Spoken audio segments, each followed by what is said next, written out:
এলাকার সবাই আগে আগে বিয়ে শাদী করে সুখে সংসার করছে, এখনো আমার বড় ভাইটাই বিয়ে শাদী করলো না। এদিকে আমার বিয়ের বয়স হয়ে গেছে, বিয়ের কথা যে বাসায় কিভাবে বলি। কিরে চান্দু, বিয়ের বয়স তো হলো, এবার বিয়ে করছিস কবে? আচ্ছা আমি বুঝলাম না, আপনাদের কি খেয়ে দিয়ে কোনো কাজ নেই? আমার কাটা গায়ে নুনে ছিটা দিতে এসেছেন। আমি এমনিতে এই বিষয়টা নিয়ে অনেক চিন্তিত। আপনি তো ভালো করেই জানেন আমার ভাইয়েরই এখনো বিয়ে শাদী হয়নি। আমি যে বাসায় কিভাবে বিয়ের কথা বলবো সেটাই বুঝতে পারছি না। আচ্ছা আপনি তো আমার বড় ভাইয়ের বন্ধু, তো এই বিষয়টা আমার বড় ভাইকে বোঝান না কে? আমার বড় ভাইয়েরও তো বিয়ের বয়স পেরিয়ে যাচ্ছে। চান্দু, তোর বড় ভাইকে তো আমি 5 বছর ধরে বোঝাচ্ছি। তুই একটা কাজ কর, তোর বড় ভাইয়ের আশা ছেড়ে দে, নইলে তোর বড় ভাইয়ের জন্য তোরও বিয়ে হবে না। কথাটা মিলিয়ে নিস। বিয়ে তো আমি করবই, বড় ভাই হয়েছে তো কি হয়েছে, ওর জন্য আমার বিয়ে হচ্ছে না। আজকে ওর একদিন কি আমার একদিন। শুধুমাত্র তোর জন্যই আমি বিয়ে শাদী করতে পারছি না এখনো।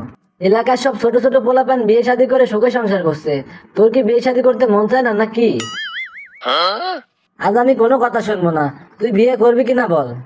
তাই বলে তুই আমার সাথে এমন ব্যবহার করবি? শোন, আমি যে তোকে গালি দিয়ে কথা বলে নিয়েই তোর বাপের ভাগ্য। তুই আজকে আব্বাকে বল তোর জন্য যেন মেয়ে দেখে। আর আমি চললাম আবুল ঘটকের সাথে কথা বলতে, আমার বিয়েটাও তো করতে হবে।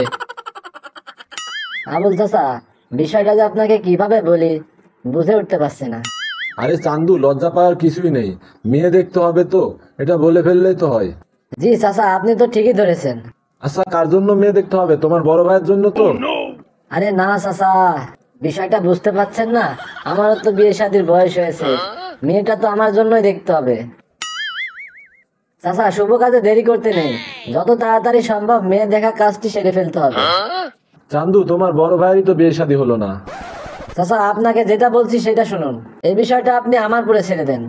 আচ্ছা, তোমার জন্য আমার হাতে একটি মেয়ে আছে, মেয়েটি দেখতে সেই, কিন্তু একটা সমস্যা আছে। মেয়েটির এর আগেও এক জায়গায় বিয়ে হয়েছিল। আর এটা কোনো সমস্যা হলো? আচ্ছা আবুল চাচা, কালকেই দেখে আসি চলেন। আর মেয়ে যদি পছন্দ হয় তাহলে কালকেই কথাবার্তা সেরে আসবো নি। আচ্ছা, তাহলে কালকে তুমি বিকালে চলে এসো। আব্বা, আমি তো মেয়ে দেখার কাজটি সেরে আসলাম, আর মেয়ে আমার অনেক পছন্দ। বিয়ের দিন তারিখও ঠিক করে চলে আসলাম, সামনে শুক্রবারে আমি বিয়ে করছি। কিরে হারামজাদা, তোর কি মাথা ঠিক নেই নাকি? তোর বড় ভাইটারই বিয়ে দিতে পারলাম না। আব্বা শোনো, তোমার বড় ছেলের সাথে আমার কোনো সাথ নেই, আমি বিয়ে করব মানে করবই। আমার যে বিয়ের বয়স হয়েছে সেটা কি তোমার খেয়াল আছে? তোমার বড় ছেলের বিয়ে হলো কি না হলো তাতে আমার কোনো যায় আসে না, সামনে শুক্রবারে আমার বিয়ে, এটাই ফাইনাল। দাঁড়া, তোর বিয়ে করার স্বাদ আমি মেটাচ্ছি। আমি আর এই বাড়িতে এক মুহূর্ত থাকবো না। তুই আমার চোখের সামনে থেকে সর, আর আমার বাসা থেকে এক্ষুনি বের হ। এই কাম সেরেছে, এখন তো রাত হয়ে গেছে, বাসা থেকে বের হয়ে যাবো কোথায়? আর আমার আব্বা তো এক কথার মানুষ, এখন কি করি? তোমাদের বাড়িতে আমি আর থাকলাম না, চললাম। তোমাদের আশায় থাকলে আমার আর বিয়ে শাদী হবে না। তোমার বাসা থেকে আমার কি লাভ, আমি চললাম, চলে গেলাম, কিন্তু রাগের মাথায় তো বাসা থেকে বের হয়ে চলে আসলাম।